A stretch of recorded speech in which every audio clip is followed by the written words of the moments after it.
Laidoje šį kartą kviečiame į pažintį su išradingais ministrantais Arneidu ir Joviu, kurie patys kuria tinklalaidę Ministrantų pokalbiai ir joje dalinasi savo tikėjimo patirtimis ir atradimais.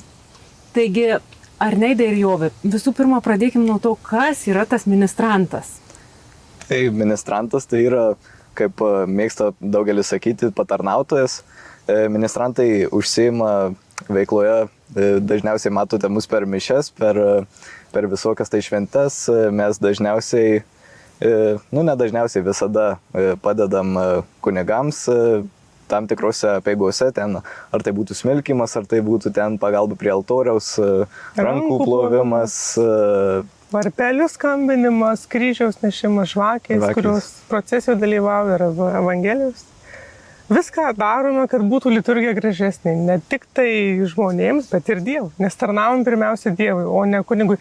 Nes dažnai būna, jeigu žmonės, tai tu čia tarnauji žmogui, nes kunigui čia. Ne, bet pirmiausia vis tiek mūsų tarnystė yra nukreipta į Dievą. O ar yra kažkokios taisyklės, kurių turi laikytis ministrantas? Tai šiokios tokios taisyklės yra. Jos nėra labai ten pabrėžiamos, bet tiesiog jau kai ateina, tarkim, koks naujas patarnautojas, mes jam pasakom, kad, tarkim, kai sėdim ten, nesėdėt ten taip, o padedam rankas ant kelių ir sėdim, kultūringai, kad gražiai atrodytų, niekam netrukdyti įsijausti į tą liturgiją. Taip pat ir ten, patys paprasčiausi dalykai, kaip ir patiems žmonėms, netriukšmauti ten mišių metu. Ir tiesiog atrodyti kuo labiau susikaupusiam dėmesingui. Nes dar kas būna irgi dažnai, kad žmonės galvoja, kad čia mes kažkokie ypatingesni. Bet ne, mes esame irgi pasauliečiai kaip ir visi kiti, tik tiesiog esam patarnauti. Bet esmė, kad mes esam pasauliečiai. O koks jūsų pačių abiejų buvo kelias į ministrantų tarnystę? Tikriausiai tie keliai skirtingai atvedė tiek Arneidą, tiek Jovį. Taip, tai aš į ministravimo savo karjerą ar kelią pradėjau 2021 metų gruodį. Buvo Advento savaitė ir aš taip pagalvojau, man mama pasiūlė eiti patarnauti. Tai aš nuėjau ir pamačiau, kad čia visai yra smagu, galiu susirasti ir bendraminčių ir tiesiog galiu tarnauti Dievui. Tai man tas labiausiai patiko ir dėl to aš ir prisijungiau prie tų ministrantų. O mano šiek tiek kitokia. Aš, priėmęs, aš kaip ir dauguma komunė 4 klasėje nustojau eiti. Bet jau 7 klasės gale jau pradėjau su močiute vis dažniau eiti į mišias, į rytinės mišias sekmadienį 8 valandos, o 2023 metų spalio pradžioj, rugsėjo pabaigoje mane klebonas po vienų šventų mišių 8 valandos Giedrius Vaikūnas pakvietė patarnauti. Tai aš galiu drąsiai vadinti kleboną skatintojų, kuris mane paskatino ateit, pakvietė patarnauti ir nuo čia ir prasidėjo tas tikėjimo kelias, kadangi iš tikrųjų buvau toks, negaliu sakyti, kad proginis katalikas, bet ne taip užsidegęs meilį. Tai nuo čia ir prasidėjo tas mano kelias ir jis iki dabar dar tęsis ir tikiuosi, kad tęsis iki pat gyvenimo pabaigos, nes iš tikrųjų labai yra gerai, kadangi daug atneša visko. Daug. Abu esat jaunuoliai ir šiuolaikiniam pasauly, kaip jūs pakeičia kasdienybėje ta tarnystė ministranto, nes išėję užvėrė bažnyčios duris, peržengė šventoriaus ribą. Jūs tampate jaunuoliais visuomenėje, tai kaip jūs pakeičia tai? Tai man asmeniškai tai labai daug duota dvasinio tobulėjimo, aš augu dvasiškai ir labai stipriau tiek tikėjime, tiek savo tikėjimo žiniomis, tiek man ministranto šitą tarnystę leidžia patį save įvertinti, koks aš esu, ko man dar trūksta, kaip aš dar galėčiau labiau save atiduoti, nes šiaip ugdo vertybės, tikėjimas, bet kokiu atveju, kada tu patarnauji, tai tave supa ir tie draugai, nes ką jau vis ir minėjau, kad atneša naujų draugų ir šiaip mano gyvenime labai atsirado per tuos daugiau negu 1,5 metų atsirado labai daug žmonių ir jie irgi yra su vertybėmis. Tai tas mane labai žavi, jog aš ne tik augu dvasiškai, bet ir ugdausi savo vertybės ir galima sakyti, netgi ir kurio ateitį tarnaudamas. O man tai ministravimas truputėlį atneša gal tokios drąsos į kasdienį gyvenimą, kadangi aš visada galiu prisiminti, kad nesu vienas savo kasdieniuose reikaluose, man padeda Dievas ir tiesiog viskas yra įmanoma per Dievą. O prieš tuos galbūt nepraktikuojančius draugus, bendramokslius, nesunku atstovėti savo poziciją, liudyti tikėjimą, tarnauti ministrantu? Gal šiek tiek ir sunku, kadangi dabar tikėjimas tarp jaunimo nėra labai toks populiarus, ypač ministravimas. Tai aš tiesiog visada, jeigu man yra sunku, prisimenu, kad, kaip ir minėjau, Dievas yra šalia manęs, Dievas man padės ir tas man duoda drąsos toliau vykdyti ar tai tą mūsų tinklalaidę, ar tai šiaip patarnavimą bažnyčioje. Tiesiog prisimenu, kad Dievas su manim. Šiaip tai lengva nebūna iš tikrųjų, jeigu atvirai, nes būna įvairių nuomonių, kadangi net, kaip jau vis sakė, nepopuliaru patarnauti, nepopuliarus tikėjimas, bet netgi jisai yra sumenkinamas, labai sužeminamas, kad čia tradicija, čia 2000 metų, juk pasaulis modernėja, tobulėja, tai ką tu čia eini tas mišias čia. Tai būna iš tikrųjų, bet jeigu jau matau, nes aš labai kartais mėgstu padiskutuoti ir kartais iš diskusijos toks pakyla uraganas, kaip aš vadinu, tada jau aš stengiuosi nurimti. Bet šiaip tikrai nėra lengva, kadangi yra įvairių nuomonių. Vieni palaiko, aišku, vyresnio amžiaus žmonės, suaugę, jie labiau palaikys, o vat jaunimas. Yra įvairių žmonių, yra palaikančių, yra nepalaikančių, bet vis tiek didžioji dalis gal taip žiūri, arba neutraliai, arba net skeptiškai. Kartais, aišku, to neišsako, bet nėra lengva būti tokių įsidegusių meilės šiandieniam pasauliui. Na ir tas šiandieninis pasaulis ir jūsų galvoja tokia inovacija, tinklalaidės ir vėlgi ne apie ką nors modernaus ir šiuolaikiško, bet apie tikėjimą. Tai kaip kilo idėja jums tiem dviem jaunuoliam kurti tinklalaidės ir pasikalbėti ministrantam? Tai visų pirma, mes kaip patarnautojai labai dažnai, iš tikrųjų, ypač šiais metais organizuojam visokias keliones, piligriminės. Šiais metais ypač daug važinėjom į Kauną ir į Vilnių. Ir va, šita idėja būtent kilo mūsų kelionėje į Vilnių. Gal tiksliau kelionėje iš Vilniaus. Važiuodami autobusu mes kažkaip su Arneidu pradėjom šnekėtis tam tikrom visokiam temom apie tikėjimą ir apie tikėjimą būtent šiuolaikiniam pasaulyje. Ir su mumis taip pat važiavo ministrantas Matas ir mes pastebėjom, kad jisai net taip iš pradžių autobuse miegojo, knapsėjo. Ir paskui mes pradėjom šnekėti, mes pastebėjom, kad Matas taip net pasilenkęs į mus pradėjo žiūrėti. Ir aš tada Arneidui pasiūliau, sakau, truputėlį, ar tu matęs, kad šiuolaikinėme pasaulyje kas nors, ypač Lietuvoje, toks jau jaunas jaunimas, kaip mes, darytų kažkokią tais laidą, tą tinklalaidę ar podcastą vadinamą. Ir taip pat gimė idėja mūsų, sugalvojom vieną dieną pasistatyti kamerą, ateit ir šnekėti. Ir mūsų pirmasis epizodas buvo apie žolinę, kadangi mes gal savaitę prieš žolinę šventę keliavom, bet tas yra esmė, kad ne šiaip kažkur ten leisdami laiką sugalvom, bet būtent piligriminė kelionė, kadangi šie metai, 2025, yra vilties piligrimų metai, yra daug jubiliejinių bažnyčių, tai mes jas lankėm, tikrai nemažai meldėmės ir mišiuose dalyvavom ir gailestingumo vainikėlį meldėmės ir grįžtant, ta idėja kilo ir aš ją labai džiaugiuosi, nes irgi nėra lengva pradžia, ypatingai man, kaip neturinčiam patirties prieš kameras, bet labai džiaugiuosi, nes kaip ir minėjau, visų Dievo pagalba, viskas yra įmanoma. Užsiminėte apie žolinės temą, kuri yra viena iš tinklalaidžių temų. O koks bendrai turinys yra tinklalaidžių, kaip jūs jį atsirenkat, kaip tos temos gimsta? Dažniausiai dabar kol kas temas mes rengdamiesi, dažniausiai pirmą pasitarėme vienas su kitu ir pasižiūrime į tokias temas, kurios gali būti įdomios tokiam jaunam žmogui.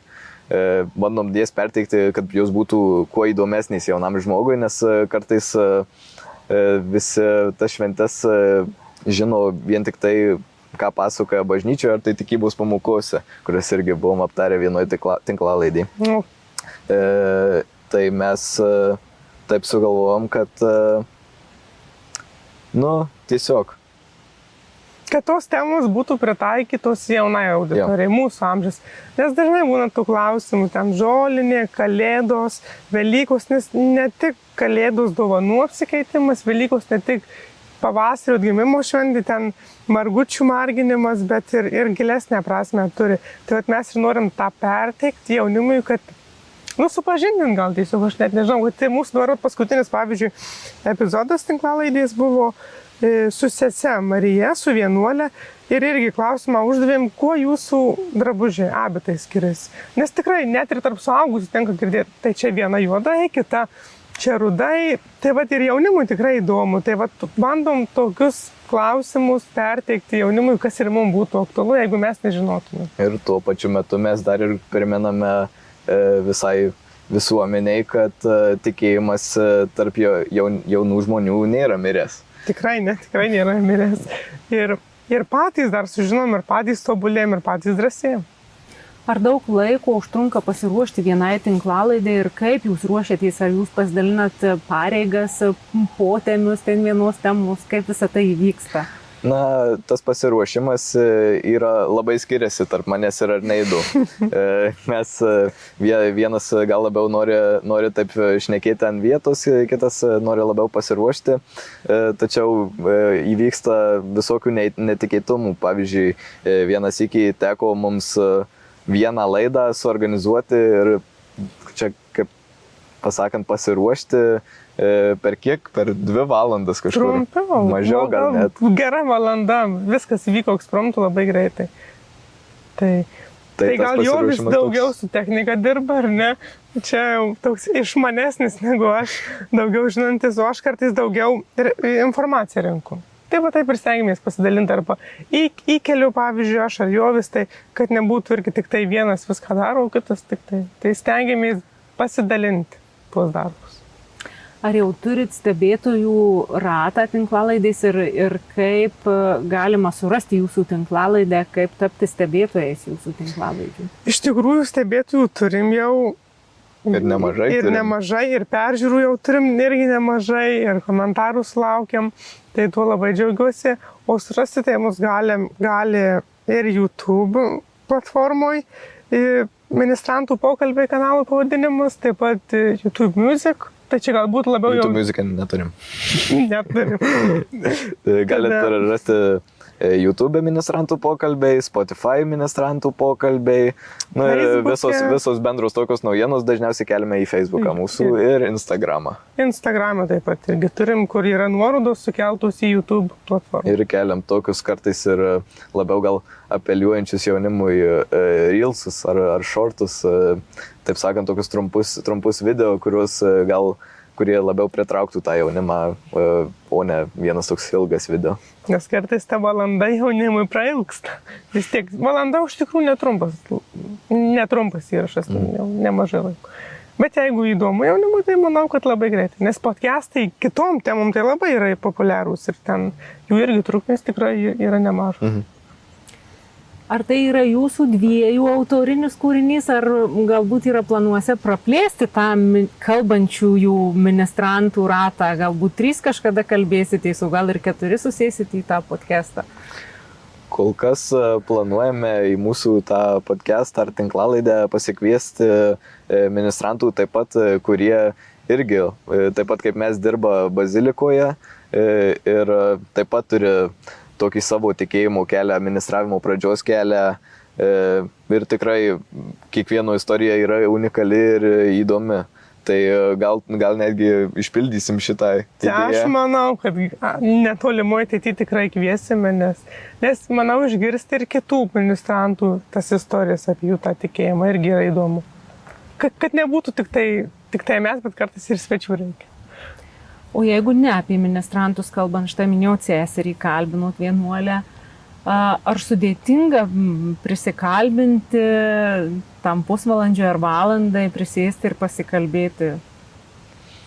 Iš tikrųjų, tai ne, nes sesė Marija labai geranoriškai ir noriai sutiko. Ir atskubėjau irgi greitai, nes jie irgi buvo ekspromtu. Tai šiaip su sesė Marija tikrai viskas labai sklandžiai ir lengvai pavyko. Ne jau? Taip. Galbūt yra kažkokių neeilinių asmenybių, galbūt ir iš artimo rato dvasininkų ar pasauliečių, kuriuos norėtumėte sodintis greta savęs ir kalbinti savo pokalbiuose. Na, pas mane giminėje, kiek aš žinau, tai tų dvasininkų labai, kaip ir nežinau, bet gal kažkada norėčiau pasisodinti savo mamą, nes jinai labai, man patinka, jinai labai dažnai važiuoja į visokias piligriminės keliones ir dabar šiuo metu eina Camino Lituano kelią.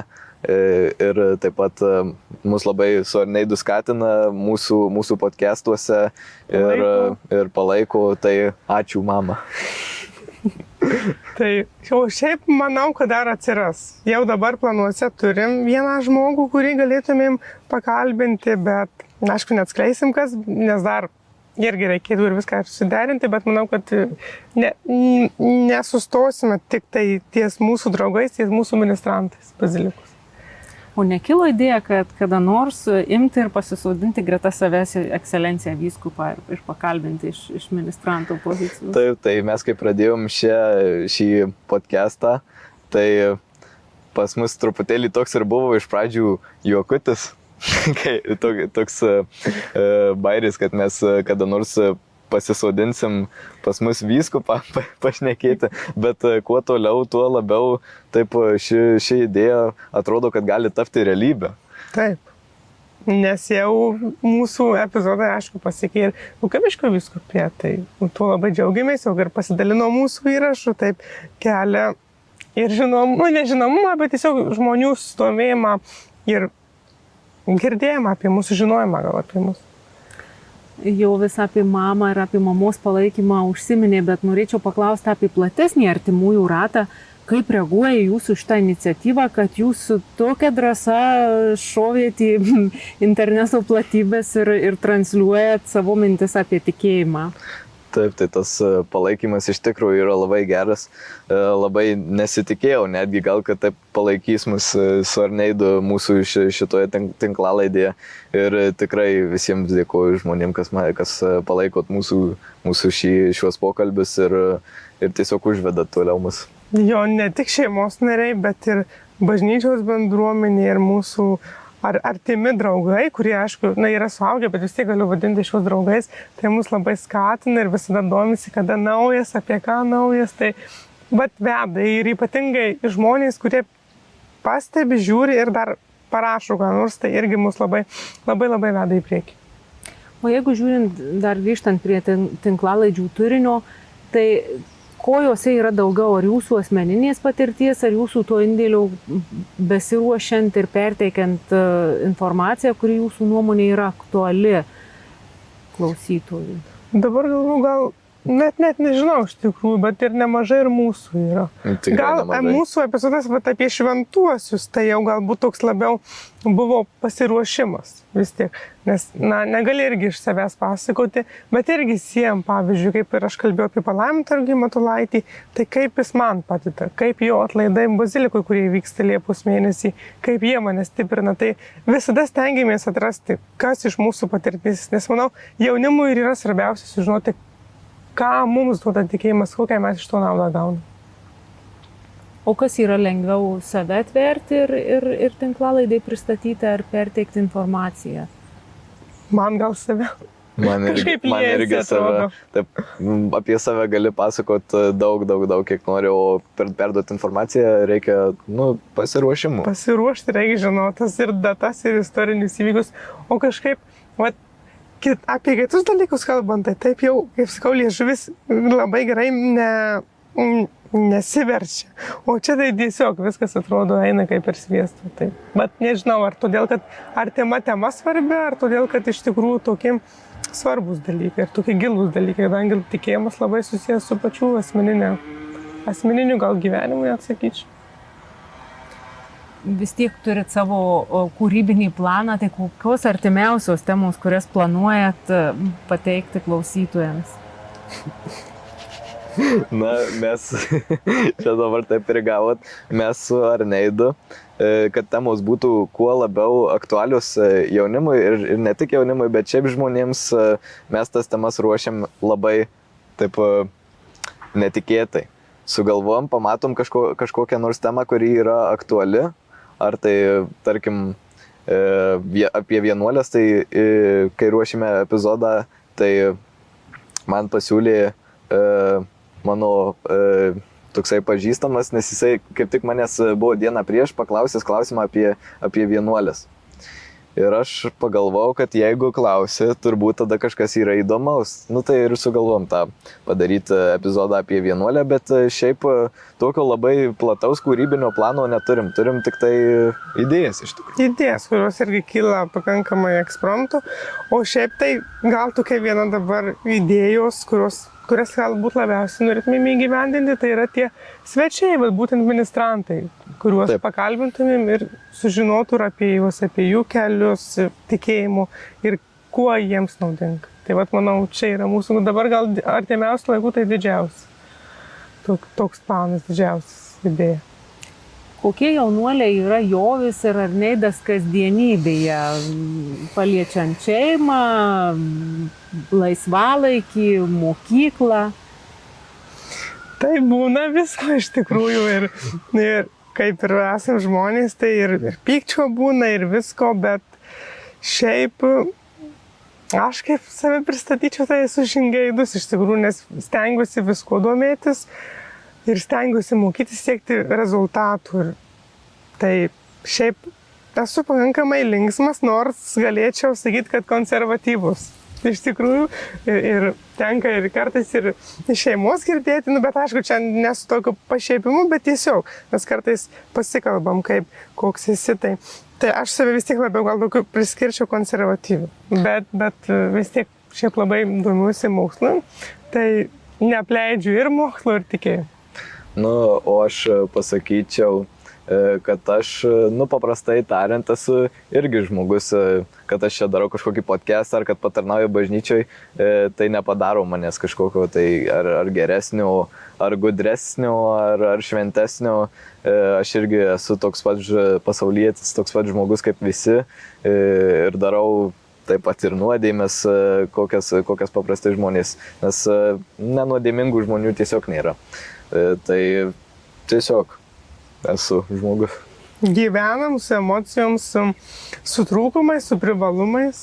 Tuos trūkumus, aišku, bandom su tikėjimu, su Dievo pagalba taisyti. Tiesiog, kad nebūtų. O tarp mokslo, ministrantų tarnystės, ar užtenka laiko laisvalaikiu ir koks tas laisvalaikis, galbūt kažkokie pomėgiai yra?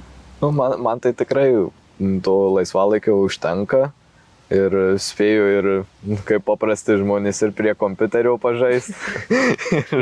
ir taip pat ir skiriu kartais laiko apgalvoti toliau kitus epizodus ir gilinti tikėjimą savo. Aš tai mėgstu keliauti, tai gaila tu kartais laiko pritrūksti.